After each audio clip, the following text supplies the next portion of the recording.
नमस्कार मंडळी. सामाजिक जीवनामध्ये महिलांच्या प्रश्नांवरती काम करत असताना एक घटक जो अजूनही मुख्य प्रवाहापासून आणि सरकारी सगळ्याच योजनांपासून दूर आहे असं जाणवलं, वंचित आहे असं जाणवलं, ते म्हणजे एकल महिला. एकल महिला म्हणजे नेमक्या कोण? परित्यक्ता, विधवा, घटस्फोटित ज्या महिलांना कुटुंबामध्ये, समाजामध्ये कुठल्या प्रकारचा आधार नाही, अशा सगळ्या भगिनींना आपण एकल महिला म्हणून संबोधन करतो. विशेषतः कोविडच्या सगळ्या काळानंतर या महिलांच्या आयुष्यातले प्रश्न, त्याची भीषणता ही आपल्या सगळ्यांसमोर अधिक तीव्रतेने मांडली गेली. महाराष्ट्रातले अनेक कार्यकर्ते, संस्था, संघटना ह्यासाठी सातत्याने महाराष्ट्र शासनाच्या सगळ्याच स्तरांवरती पाठपुरावा करत होते आणि त्यांच्या सगळ्या प्रयत्नांना शेवटी यश आलेले आहे.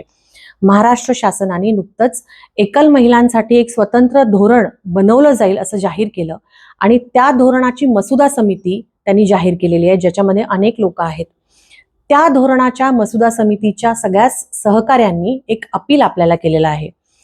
एकल महिलांसाठी काय प्रकारचे धोरण असावेत, काय कार्यक्रम असावेत, आता असलेल्या कायद्यांमध्ये एकल महिलांसाठी काय बदल केले जावेत, त्यांच्यासाठी पुढे जाऊन, त्यांच्या मुलांसाठी पुढे जाऊन काय वेगळ्या वेगळ्या प्रकारचे कार्यक्रम महाराष्ट्र शासनाने राबवावेत, ह्याबद्दलच्या सूचना आपण सगळ्यांनी सरकारपर्यंत पोहोचवण्याची गरज आहे.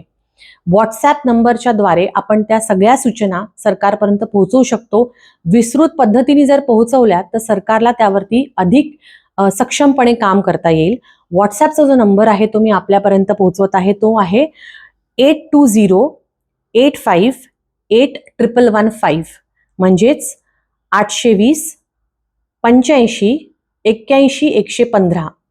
हा नंबर मी खाली सुद्धा पोस्टमध्ये देत आहे. सगळ्या तमाम महाराष्ट्रामध्ये महिलांसाठी ह्या सगळ्या क्षेत्रामध्ये काम करत असणाऱ्या संस्था, संघटना, व्यक्ती, सगळे कार्यकर्ते ह्यांना आवर्जून माझी विनंती आहे की एकल महिलांचं पुढचं आयुष्य आपल्या महाराष्ट्रामध्ये अधिक सबल व्हावं, ह्यासाठी आपण हे प्रयत्न करत आहोत.